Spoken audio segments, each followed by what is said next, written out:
ole so mal fa mo moya mai se fo ili tato Polokalame le o se mai ia ole Uati tato Polokalame ole Uati masani sulu unu minute o te ainele tula se fulu to mo atu tato Polokalame le Uati le ia fiafi pe ono to fa fonga mai nisi fo fa tunga te male i ole tru e ala i fa anga tama le tai i ta longa ma tau mo finga foi sa ilinga malo a alo ma fa na ole tru ona olona mafuanga ia ole ante tala le tato Polokalame le Uati ia inisi fo io o ta longa pe ona fenga ye le nei vai aso wa taulunga ina ia elenga te ilia pe ona silfir tato tunu a tato tele o se loa tato tele se loa la ia ute afeane to fata lo fa le fenga le fatonu malo se fo manuia lo fenga malo lava le so i fo ye lo tlainga to ia fata lo fo i le fa fonga ta po i mai o tato tunu i le ne fiafi malo le pale malo fo i le tawata io e malo lava le so i fo e lo fenga fa tai fo ile se mai fo e te to lua ta Polokalame de nei fiafi le Uati ia o se tata longo lava ia male au te tilo i meo te tupu ia i le ngata i au te ronei ia mai se fo i le tato atunu i Samoa ia male lalo langi atoa o le la ato mo ta Polokalame de nei fiafi lo fenga ia i tala o talonga ai nei vai ngata u fo ile ia wat sir fia tato tunu i meo te tupu o lo fio o sir fia o lo pa o talonga vai ane fa fonga la tunu i le Pacific Mini Games o lo fa tino e palau terminate mana i ole ana maua le sa amata le sa lus fulu iva o le masina o uni fa le masina o uni la so sa le sa amata ia sauninga fo ia male matala lo ia talonga fo i Pacific Mini Games po talonga la iti al Pacifica ma li le valau fionga ua mauti noa le te minei o le ua ia pe foi ona e sau noa o le ua amatalia talonga a ua whailo mai foi matatou pine ia vai ane whaafonga le atunu o le lau tamu whai whaamalau ina tutulanga ua iai pine le te minei a lau fionga pe atu sai mlo ma nai ala le a mai po o fia tatou pine wanga kako pine sulu kele o pinge e o pinge elenka mai pinge ala o fionga ale sa ngata tatou le fa ese a mai le lau te lenga na we nei teim ia o le teimi nei ia tu sai fo i ma fa mo monga yo tu ina mai tatou officials fo i o lo fe ngai mal talonga lo afelus fu malima Pacific Mini Games i palau le sa mataina la so los fu le iva o uni ia se yo o tu lava le so iva Iulai o lo noinga o le vai asu fo wa taulunga ina talonga ia o le Mini Games lo faatino le taimi nei o lo o pito la ilunga o leo lo tulanga mua el faatulanga na fo ia a tatou pine i talonga ia la o fionga o Tahiti ono se fulu mane tasi leo fa inga o pine tolu se fulu tolu pine aulo se fulu male fitu pine siliva fitu apa memea ono se fulu tasi leo fa inga mo Tahiti la o fionga imba se fulu ono se fulu tasi ono tasi o mkwamka uki ya o le fa fia la tau aulo o le tolu se fulu fitu ia la tau aulo a se temi ona tatou se elea ia ona o le to tele e man fo il temi a me se fo fa fonga la tunu la le te mo fai lava ta fa le to tele o tunu ana tu no lava le tatou tunu le tatou tunu o Samoa ia fia tatou nei temi nei o lo tu lo tatou lo vio fia nya tatou o le tu temi nei e se fulma lua tatou aulo tolu tatou siliva se fulma tasi apa mea lua se fulma le ono e lua se fulma le ono le afinga o tatou pine ilona tu au fainga o lo o sili ai fiti e tolu se fulu i le au fainga ai bita iane ona e tele atu a tatou pine aulo ia fiti le ala tatou te tu lua e fai pine aulo le ia standing ia e fai pine aulo ia le tulanga fo ona so Australia ma Australia tu tolu la Australia le teminei ia la o fionga i fofoga fo i pe ona tau maua o avaenga na Samoa e tatou aulo o le la tau sa ili atu ia tulanga fo i sa ia ta alonga ia tatou pine ia me se fo i Samoa lava ia la tatou pine luas fo maleono tatou pine i ta alonga mo e sa matala so tolu se fulo yuni o le tamaitai Anne Keynes o le vaa V1 lono winga female lima se lau mita lono winga o le alo vaa vo ilea totas atamaitai ile lima se lau mita le mamau ia le sa pine auro ai ia tamaitai Anne Keynes ile V1 and one speed Ia ona o le si tātou pine auro ia mai le wrestling freestyle o le tama o le li. Valus fuluono kilo kalama le mamafa ia o le sunga ia Shane Palemia. Ia sa pine auro tātou pine auro na lua le na. O le si pine auro i le aso lava le aso tolus fulo iuni. O le wrestling freestyle ia o le li ivas fulu fitu kilo kalama le mamafa. O le sunga ia ekitoa tamaiti. Le leia li kako kampi. Manga iko kampi. O le ae tau muli alanga mangu o ta rock fo. Pina mai via. Ia, pina mai via. Ia o ta rock. Ia o mangisi fo i o ele o ia markama o Roman Reigns ke mingi. To tele ala le au pi le ye jato tru. Ai sa o maua fo inisi o ata fo i lunga o penga tafai. Pita fanene, nisi kampi aku. Ia, o kemir ko vai kau. Oh. Que minga ka kere piva marmore. Ai tere. Oi, fa tu lo fio fa pe sa no mai o sa e pi lo fio. Ai fa tai o le wa ma wa i tele i tale ni talo le. O nisi pinde a lo fio la so mo fe poali. Ya o le aso lulu le. O ile solua, aso lua. Le sa i talo ngai sa fa tino ina. Ya o le tawanga a au. Se la umita kama vo ila le butterfly. Kan foi ngale be fe ko fa isolo li mai alu sol muli Butterfly alu sol orango Butterfly nga le butterfly ar nga duma ia nga kambanga le pe fa manulele ia nga pe fa manulele fa ngore ole au ia on tamai tai la ia page Shendela Kemp ia le tato pini auro na so o le tato pini auro le so lava lea i le pi inga lava wrestling ia ole ali ole sunga ia Shane Palemia ia toi pine aulo foi ma le si sunga ma le ali ia ekitoa tamaiti lo pine aulo lo dia se ia Cambridge ese ia tamusanga sai ai la ua ia sa pine aulo foi la ile aso lua anafi ia le tamaita ile valeo page ile a aula ile limas formita pe ona taua e lua ia na pine aulo tato se atule i si tato pine aulo le la tam vai to ila ufionga ole sunga ya na fanua Hamilton Solomona Hamilton ole au lava ia John Tofi ia ole atatu au si ila le la ufionga o se taimi lumana ole sa mole se tasi fo sta inga male fionga ya asiata por tatu tai malanga ole tai fo ile ole nas ta penanga o ta longa mol pacifica le sunga ya Jerry asiata Jerry ia sa mo fo sta inga masalo sa so oiluma ia ona fa mo tu fo ila io stato fa tal no nga tu sa ia o mai lava ia se fa poponga fo io tulanga na ia ta penanga ai mo tato pine euro sunga ya John Tofi e tolu na pine euro ia mai la ile so te si lua tolu fa limono ia o le fa inga na tato pine euro ia demine ia so adwele matato pine siliva ia ma pine apa mea ia alo ta pena ia nisi alam tam fa na nisi ta longa o te toi o tulanga na le poti pupu le na la o fionga mo tato pine ia me se fo ile tam fenga alum tam fa na ia o lo i te tonu o le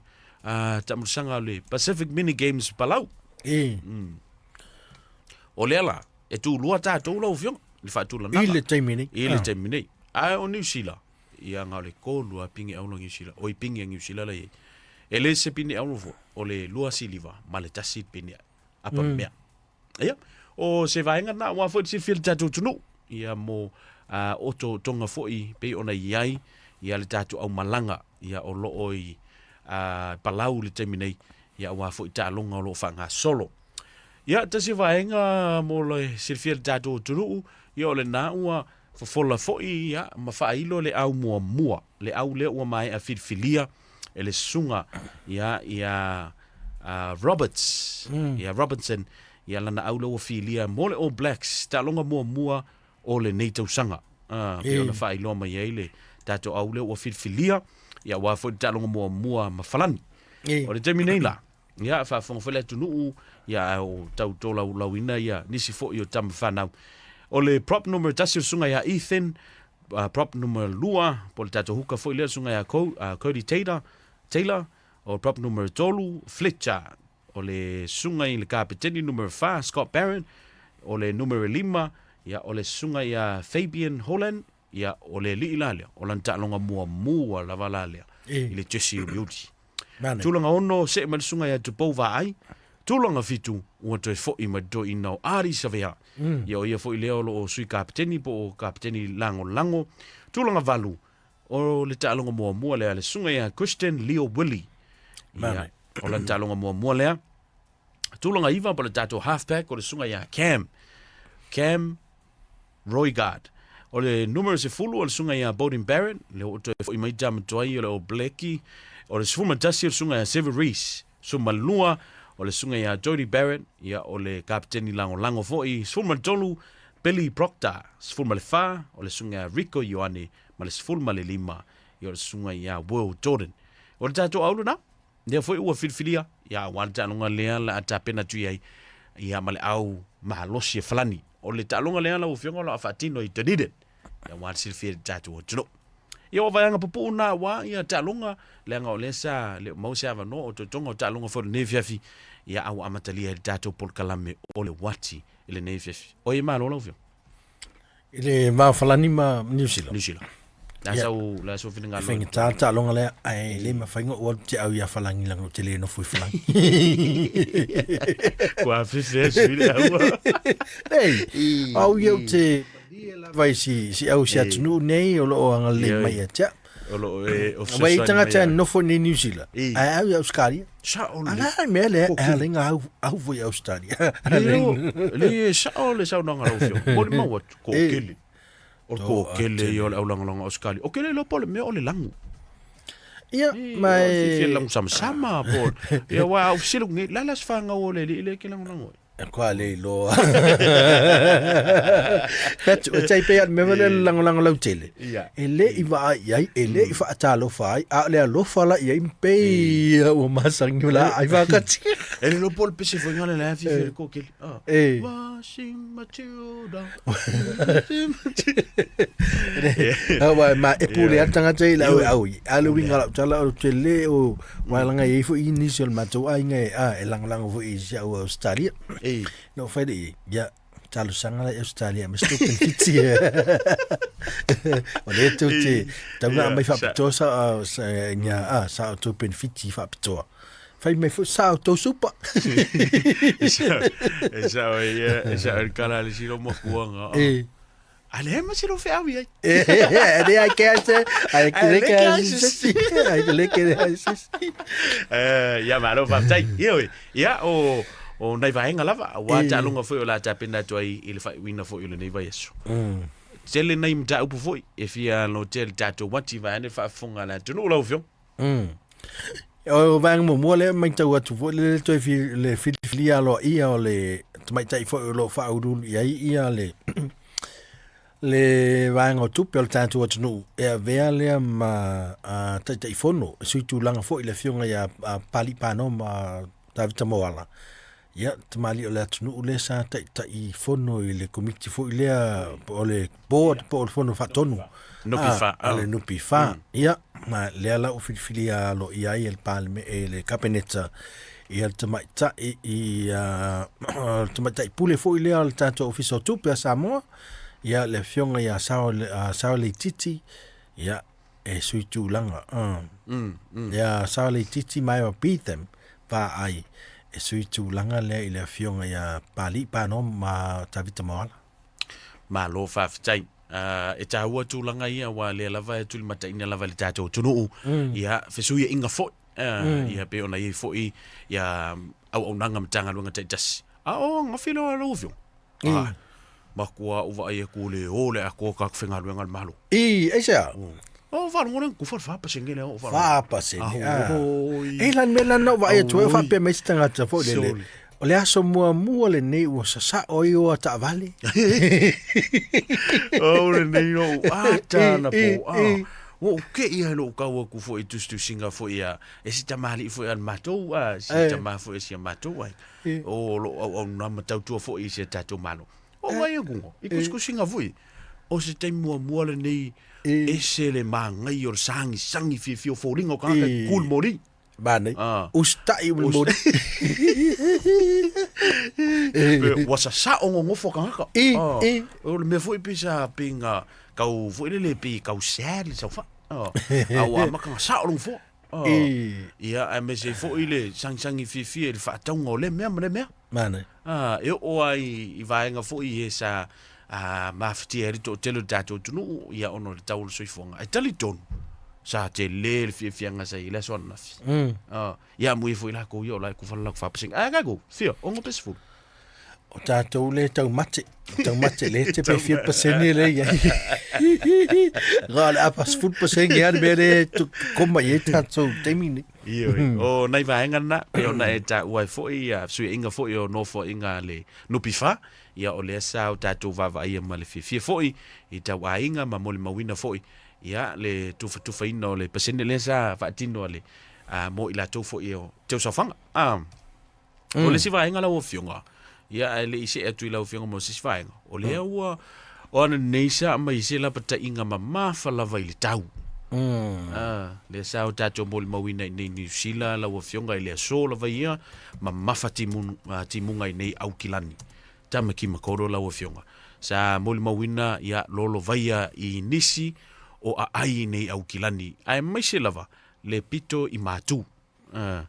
ia o lapata inga lava sa tu ina mai e le tatu va ai tau fo ne fi a le mai tau wantu la ufionga e ono fa wa wina le tulanga le mamafa timunga ia malolonga vai sisi nisi o no foanga I le fa wa wina atu le aso tai au ia o le sina lapata inga na le tu ina mai o le sa mon mo wina la ufionga o ula ia ila uanga I me tatu official fe finne no ufionga e mol ma watu tole e fai o mafoki munga la ufionga a o sa vidi ia o ma sa vidi folinga mai e fa wa wina le so tai au o la vai ne fa ungal version ni e o la vai le so sa fa to a matafi ese ia folinga mai le tulanga le pe ona tatu a langona in le temini ia le malosi tele o le ia langa o le temi tonu ane a ngai me fo ia tawilinga tonu ane o mtangi fo lele ia pe o game kungangi e sauti munga so a ese fo ila o mai tau atu fo ia Australia la tau le matua fia ia Australia I lo fia I vai ia langa ta fo ilea o matangi malo rosi tofa tau ma le tulanga pe ona afia ia Sydney I le mai tau atu fo I lua staruai ia fa pena fo tulanga o afia fo ni vai ngolo langelo tatu ia paula va wingol tau taimi ne tau sang taimi ane anga I me fo patterns nei e po ole fo spa fo neol ta vilingo sa vilim tang malo rosi e le taimi ne tau sanga e lana amata fo lava yaso pe no tatu mai tau fo ina yasio sio afia ini so vai ngol tatu taulanga ia Avondale ia malolo Nelson lea matua vaia ma malolo vaia lo Nelson ma timaru ia vaenga pito I matu ia ana leila fo il mai tau mai sal tai mia sa ultimo mai le tu le I matu I sisifu no westa e peila ngale mai le tu nga kimu fo le kimu ya pe o timunga na langa le mai le e vela le fo le matua ma fan ha penal e moist e telefon swa vai pi ai fa ngo fie fo ona mai timunga ko nga kimu langa kimu ya le so ato ia o le tulanga na le ai mai fo dinga mai fa solo tu I lava ya so o fa in peta tu le fa le tono tau to ale le me se masala pol nga tono va sa fo fa to ale le ia winga tau ia ai fa tai fo le tatu tunu ma lo fo lava pale ma winga na o lo ia ta vilinga fo yo mtangi ia me se ia le tulanga tau tatu tunu ne te mo tau sanga ma le lo fionga ai fo ile vatu fo I fa fautuanga le malo tatu tunu ono la pete ingo tu ina mai o tala le tau e tapen pena ia ia mauta fo I malawa ia au ni fa tapoleng fo e kele la ia mako yourself kele o fa kapoleng tulo fa fonga le tunu Kalairo lalo io tu e te fiu e ngongoa fo ile le ngongoa e te loa ale ngua marsima ele mau ai o fautuanga ia mana ia mele we au mai sila me o tu no foi po mu ko kasa mo fo le fa fo ele o le leina na fa mau ia pere I fau le ring pemit alu ni al tala fo le langa lo vai le malo tele o matangi to fa ta uma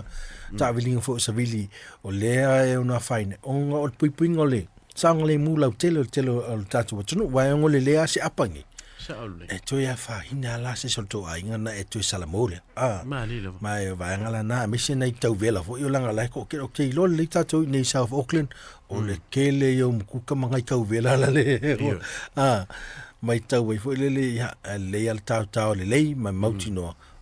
Mai ni mai a fo le le no le ai ma fa mau le vaanga na mo le saunga le mu. Mali. Ya ai pe o le fautuanga masani. O le si mea ta tele la o vai lunga le tele o le mea mo le pa foi le vai. O te mila le pa le vai e ia ta vale foi fia ke le vai ko fa pis. E le mea ta o ecoplaning. Il le pa u le alba. Le ka video. E kusanga nga e lako e nga e whaingo fia nga kifale ia pa u le fo e mai le mawhaina na e tango milo ta vale a se e la fo le ecoplane kusa le se e dungo vai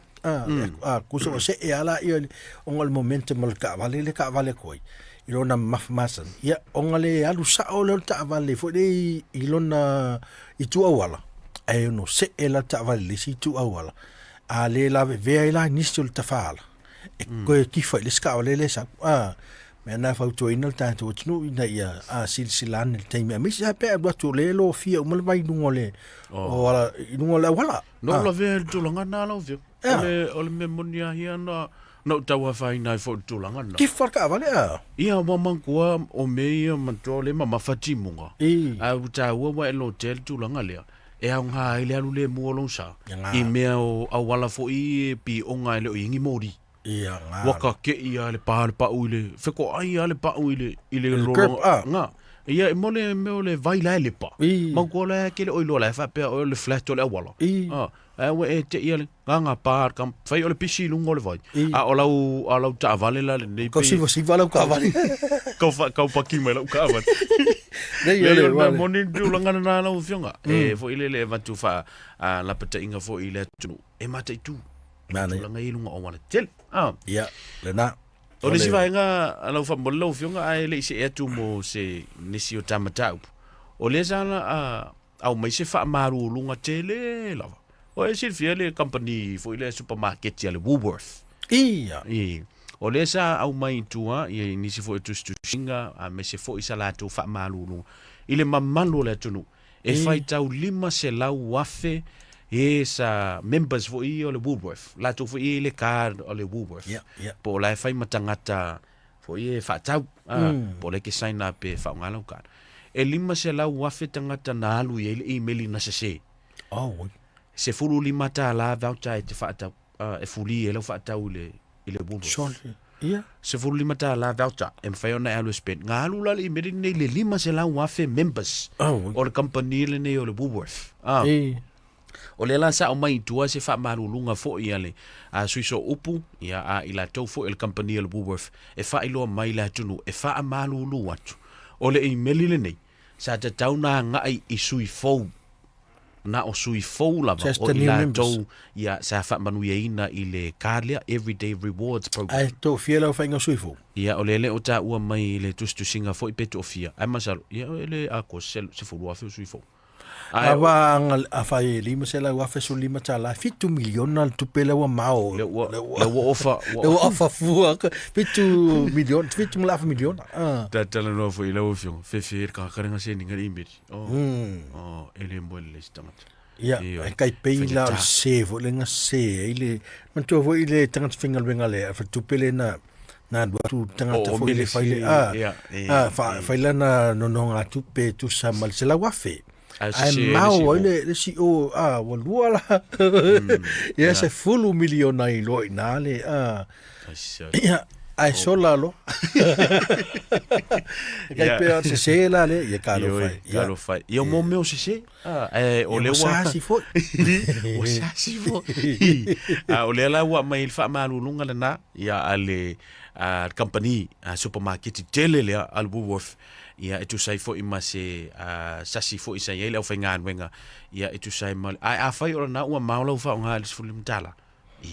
ia lui a vesa o tu fa ftai ia I si vanga pa fai o se mempa le lua kausanga ka luai anga wa laki ko ia ave se whaafitai e company ma whao o iei lo nganga whaafitai ai ama na o peto ava tu sulu lima tala ia na mali ele to tongi lo whaatau wa ele o mai ni la pata inga i le tūlanga sa se ai ia po o iei fo i wa whaongaina po le pasene fo i o Latu whaongaina le se leni ai o le temine na o le paula vale mele tu ina mai na o se whaamalulunga ma le company ia tu sai fo ia ma le sfulu lima tala le sa tu ina mai o yo le la mau atu lau fio members are rewarded with $15 each time they reach o ye le o le la le whamani no mai lama pe fie la tu no o ye le sfulu lima tala le ia wala ngale sa me di masala wa fela fa ingo members ngale no o fa ia sinto tele o tangata i o levas company nei New Zealand o te manchosa fa inga luenga masala po le iva luafe na penga luenga na company ha o la ka vi fis company ida ia nga wala ia sui mai lu worth it countdown ia pe o le company len fa awa pe o le Woolworth fa ia o Australia o company tele ai le Australia no te o mai ni New Zealand ke lo sui le ngo le nga masingi ke mo ko ye ele ko ka ulia ke le wool o le ngi wool ke minga wa pe o le tau le wool le ngo company Woolworth ya mana o le sim ta pule mo le fa fongal tanto no le sim ta mai samo le wa mata na ye fo ina ifte na inga fo el pulenga le official fono ia male o fisa fo ia male fionga le minsta le malo tausi le minsta tupe ona se fatto nunga na avato le minsta tupe fo ile ina ia fa fo mai ai ia le tavale lo fa ngaina le fionga ile fonga le fono po le fionga ile speaker ia le fionga ile sunga ya pari ia fa tase fo i male sui fong of the line mali ia o le alsa avatu le fatto nunga fo le te fa fo i mai tavale ia ma ia e peita o le tali mai al official fono o famdianga nei o langa ba ai ia le sui fonftalai ma le afionga le fonftalai i lalo lava o le tula fono ia le amici lava malo tausi e la vea e lava pa le fionga le fonftalai ma le sui fonftalai e a afia i ma la tongi ma ta vale ma famdianga privileges ma sani ia al pe o le ala o i fite na inga le ngata le fionga le fa le tusi fo le fono ia male matanga luenga fo sa fono ia nga il fa tununga o tu inatu le fionga le minsta o tupele tunu ina ia tu fa fo mai ia ta vale ia lo fa ngaina le fionga le fonftalai ia mal sui fonftalai pe on sil fiel tanto tunu la me ia solena fia ia le fa lave ia le sui fonftalai fa lave ta vale ia malo fa ia su enga le tu sai male mata ta ua whaafitai le tūlanga le ua ta ua le vaenga o le fia fitu sai fo ma tatu Polokalame ia wa o vaenga ele ia ma se sina le vaenga fo ile sa ta ua fo ile fiunga tamai tai pa le mia tausi ale malo le temine le ono ta ua ile le po anga luenga fatino le vaenga o le fono ono le ua ta apel pale mene ia e fa mai o le foi sa tali le fionga tai le tu ngai o lo ia nga luenga fatino a me se pe malanga mai malo sa so o lo fito tonu patino pan me ai ono le te gilo foilia o le to fai ni fono ia ai mo le temine ia mana ia foi o lo ta o tu langa le ai mana ia le mai o manino tu la fono ia o lo ta oto ai le temine awa o nga luenga uma e ta ia la tu la fono ia fai fo ila o le fa wa nga luenga ia le se tu fisili no le tulanga le pe fa pe fa nga ina pe meto tino ale matanga luenga ia me le si point ta wa le sa o ma wa mai le vangalen so ia a fa ape tupu mai ni fa la fa fo sei mo o mi ai le fa io se fono fa natinati e te tau pe ia fa talai fa il fa ele ia ele kusa fa ngala kurfela kusio le pati fa termine ole fa talai la fitu ton il va na ia ol fitte na ingalana ia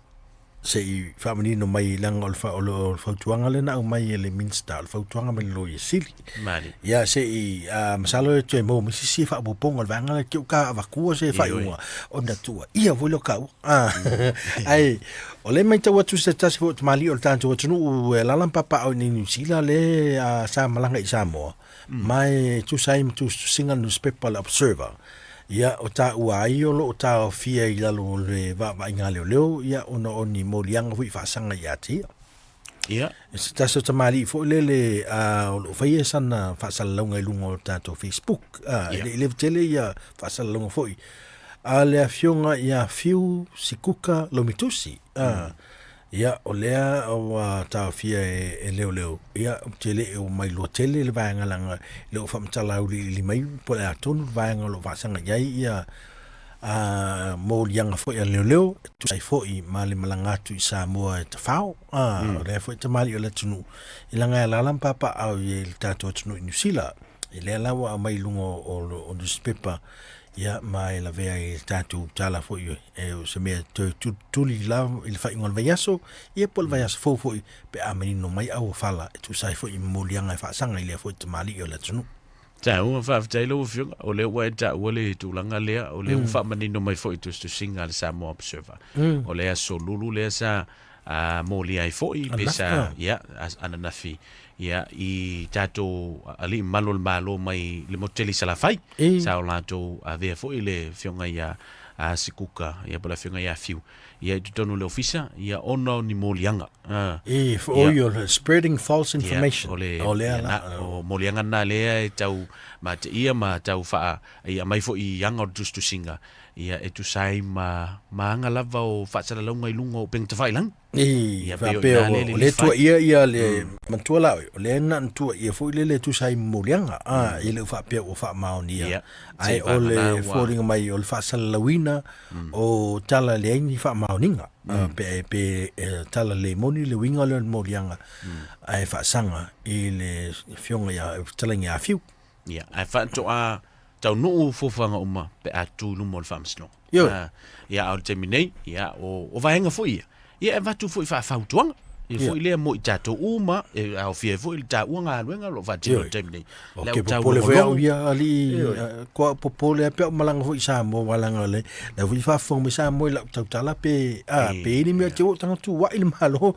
ba le level fa yo la tu inga o yai ni mau tu e fa maunia ia wa ia ai tal non ta upu le lo tango sa ile le tua ele ia mau tu ia langa o le fa fonga mai samo e le meta o fa fonga ngal tato tunu ia au ni tato o le ngia fa fonga samo pe o ta le winga lo tato ia mta fa yoi ia ele tau fo le o fo ia mangase ile tato fo tau tua ai o le tato tau mafainga ia tatu mai lava mea mata upu ile moni ma le fa maoni iai mani fa mau tu e lango ai le tama ele ko inga fa mau fo le mai no Facebook le ai le mai sa o ano ia se pepa mai lo ofisa fa masnonga po se pepa mai fa mau se ofisa alo ia le malo o fa mau winai ni fa mau ngalo ia na mai rola ia fai ia ole mel wa vidi mel tanga tape mai foi tu ngal tato atu tau na mai ia la tu foi tu alalo e tu langa ai a fa pela ole se pepa po se fa mau ia o umon tatu tape na ina ia tatu mta fa yo na fa ia ole ia tu sai mel tu la fono le do ta la le vela le mta upulen tal noina ia le pui ngalava mo le fa salawina o tala ina ia moni mo le fa fonga Samoa moni ma fa mauni le sa nga la finga fa tonu o ngaluenga uma fo ia tu la fono ta ia la ina ai fo fuanga ta tu te sava vali fo ia ile vai la ina o tu la fono ia pe fo na e sa no e tu sai fo ma le tatu o nga fa wa ia fai lava o le ai fa sala lau fo ia i tatu fa sala lau fo i fa business fai lava ia se me o popona elo fina ngalo ia pete ena fo elo fina ngalo le tau fainga la leo ese uma ele lo ia tau ia lo ia tau ai e te ui fo i awala e fa tino ia ia tau elo kamo fainga leo le kongkongi mai solo in ngole e ka va ke ia o sa fu al fa upunga telea ai ia ai vaenga te tau no ia e ala le ile tustusinga po se email tustusia po sa tustusia tu au ina mai le tatu mtanga luenga ia o vaenga ia o anda tu tala no le tulanga le leanga o le masino ia fa sala lang o ia molianga o tangata ile fa masinonga e tu sai mo fa sala longa Iyo ina ia o tato mata i tūlele o loo mata lava ia mata le tulafono ia i ala o fesootaʻiga o loo tatou faaaogāina ia aʻua ia i le upenga tawhailangi māla wa sota inga lau whiong o ke fia ai o longa i tū lelei e mau e sota inga maloka ainga e mese asio kinga ala ka po e me Samoa ka kalangua ka ke aka i ei ka kali da tala nom fa so ia au wala fo wa va ve sota inga so le fa fikai ni o i rau tau no i me sa tātou mata ia so i ia ta tifang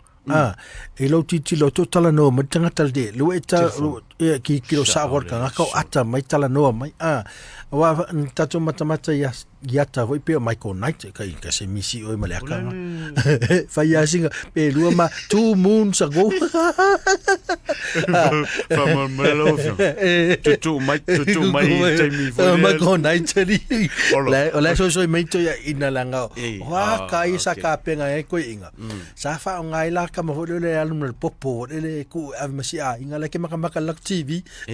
ya ka mo la le mata ina ma tu ila matu ya so ya nga va ai ko e mai le ata ko e ko so nga ai aka ko mo ale o famia ko le malo malama mele aka ya nga sa ko nga bela peda fo le ai ol tau yo le ol fautuanga le ya a me se fo ia e fa fonga tanto tu a fai e se vai ngol tanto fo inga luenga mal tanto pitola au le mana i fautuanga le ave le tunu ya tu sialo e mai ya sa fo i fautuanga ya tu alalo ya wa peo na mai foi tu sai fo lo se le fil tu la fon ya mai sa tu sai wala ngole va tu tanto fa salong ai se vai nga e natu solia se tu la fon fa salong ya mai malu do finalo on me tau le mai malu ala i meli tu si mai ya ona mala mai na foi le mako kale foi la ya ma fa peatu la ya man kola le kale kau e kali ya kul mako lo ya ai lava ya mata fa yoi ya tono mata ngalo nga teitas ya awa fo itulanga fa pe lo vio ya e tau lunga ina il tapul kalame le waki le o wati le nei fiafi ma na ia o le tustusinga le fionga ile li pa mia o le sunga ya Christopher Luxon le sa fa matu ina ya so tu anai o le foi ua telefone na fa ali mana tu fa ali o to tele o le benefiti le o le job seeker benefit ia por benefiti foi le mo ila tolo tau sa ilinga luenga o le mema sani lima sfulu luva yaso e te apalai mai ale sfulu luva masina por tau sanga jas ona e toi apalai foi le nana o le afuanga lava o le tutulina o le tulanga le o le toi apalai ina ia ilo le matanga luenga po feo ye le sailanga al termine o le wa fa ai lo manino mai ele a fionga al palmia me se foi le fenga malo so fa tasi ne vai ta o ono masina malo no winga la o le to tausanga e to file application foi le matuli lo an metanga luenga pe a mai la usa ilinga nga luenga a o ono masina ma wa mai foi male la pata inga le fionga le palmia ia e tatou le benefiti le na ia e tali lau telefoni o obligations ia po vahenga fo e tuli mata ina tangata le benefiti le ina ia e tali telefoni e vini mai ele MSD awa tali mai lo ke vongi se pete anga i fo i seminar fo i mo ila to o anga i tu e sa ininga lu o le la vala ta auto mai ia nia inga fo i lape o le tatou benefiti le job seeker po le benefiti o sa ilinga ngalu o le toi a to ala tau sanga pe ona masani a ono masina sorry ka se mea o le la ufiona o le wa si latu ia i fenga fo i al fenga malo so fatas mana ia pe ona i fo ina suinga ia mese lava le tuli loaina o le faititi o le paketi pe ona i le talo tu pele sa talo nei o le wa matalia le talo tu pe fo le wa le masina le nei mantua le wa so tolo nei o fe Iulai o le wa fa mai atu le talo tu pe fo i tuai le sa fa mai atu masina wa matala smo mo yo ia le sa ta to mo le mawina fo ilia ia le talo fa ta tu pe sa fa ta ta mai na vai tau mana o le la o ta to i lo mautino i suia inga nei ia me se fo ile anga email fenga malo ia oi ni lo o ilo ilonga na o benefiti o le job seeker ia o nisi fo i o fofoanga alu mama o le malo ia itulanga ia o onga mal so fo malo loina si tato mate Mana ia tele le vanga le. Mai tu ia uti no ma tu ma wa fa vo le va fo so fua I fing tai ona mo nga ruenga. Mali. Ai pe fite tonu ale le fam talanga fo le ina isi fo uso mto to fa fin talvo talvo so fua lai lava fo I lai malo losima mauti no ai ona mo nga ruenga ai pe wa viale le benefiti le ma tulanga fo le fai ma alo fanga fa lolo I lava tatu atunu a misi la to talvo fa wa le wa au ngata yo fai nga ruenga ya yo le puaie le me mo yo lo tupu malo vaya o te ele si so vo sa fai nga ruenga ya cha tasi al mai pe tolu vai ason mai le uso ia no fai de o te fo lo mai so ke le kiki ya ia ala mai tau vo le au malo si le ia le uso le winga la tala vo le vatu so te fo lo mai so ia ke le kiki ya cha ele ka kau ga mai la ga ke le kiki ya ia kau mai ya le ko makua ia ai o le lu I vo le na avi o le se o tala fa e lu ia ia langona so le ai o a makanto matua stama ala ba ia ku ia ala mana benefiti vo le wana ofisile ela ko ke sa finga lo mai le la ko ia lu benefiki oui ya ele lo la sius evidi met benefiki ke por va ko le ngal venga ele fi finga sa lo so le ise mea o le ai ngal venga fau ma solo ngal venga le ai le fi finga venga le uso ia ai so ia me sidi le wa va tu fa tainga o le a fia lai au la per tu la fono no ia le a ki le finta wala nga o le mea uma lol tasi mantul fo le lighting system le wa fa nga le coding le mo fa nga I moli matan me mata orange lang moli ia male mumu o le mumu la and no scoop before le finga le wigal kala pa ki pimotsu mal benefits ona fa le tonu lo la yo sa nga luenga ia male mfai paula le me poli yo tu la fo le so ye tu la fondo mai to nga me fo le wa apalo I mea ele tau fa tino tal we yo no fa tal le ya mo se nga no ya ta to fo ye mo nga no ta to fa fitai le tu o mo se me aputi fa le se nga le nga fa pe mo na to se le ainga ya fa ya mo ma lo fo nga lu e tu ta to tnu ya me se so se faiva po se fa tu fu nga lo fa pe na pale fenga I mal tanto tunu le ala nga lu e mo na wa to fa fonga tlenga to ma fa au la pelo wa nga I mai tu sai mal tu la fon lo fiong na sina me fa sa o lo sa no ngalo ele ni au la pe to ia le yo la pe tu la fon no ma lo ni sin fa mon la fiong wa pe kai ko na suga le di mingiska fa mon la fiong ele wa o Christopher Laxin Leofo fiona. Tu fa sa la fiona fo talai. Tu ta sa tu. E me se fa mo monga ia. E va mal mole la fiona. Te avatu. Ya e fa tai la fiona e taua tu langa ia wa e sa no ia. E sa ta otto fo I le to fa mamau al fenga malo. Atu I lava I tau. E winga bele per vit. E ona fatinonga ia malona nau tainga male tau sinionga la tau fai chief foi le pe sa no wa sa no I tupulanga uso mo to fafin tino ala ufio ole lui ia te ilo ia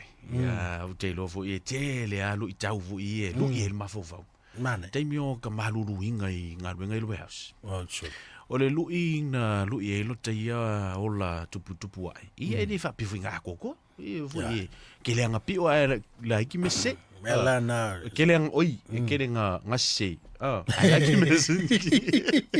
ke le ngase ai ki me sa nge ki fo wa fa pe la le sa ole le so no ole winga lo fo danga re tau ole wa na isa no e si uso le sa a walo ma fo fa u le men ala ina lu ilo o ia fo I ola fina o malo o tau fai pe e o mai le so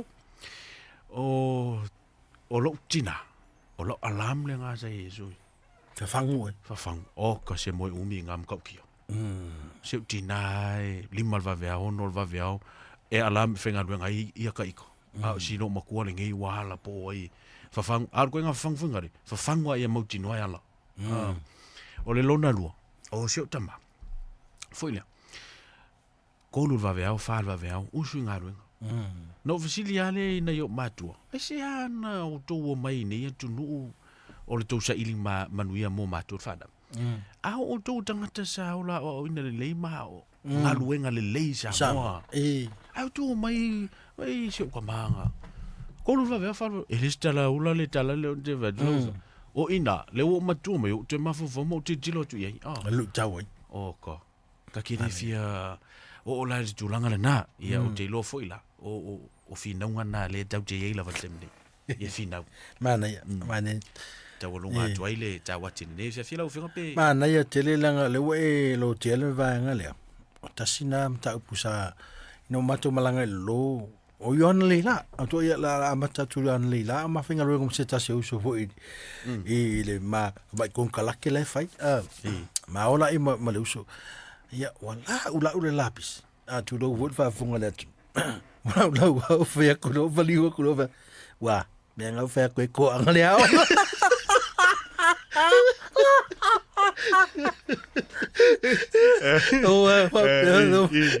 Mato e mareuso.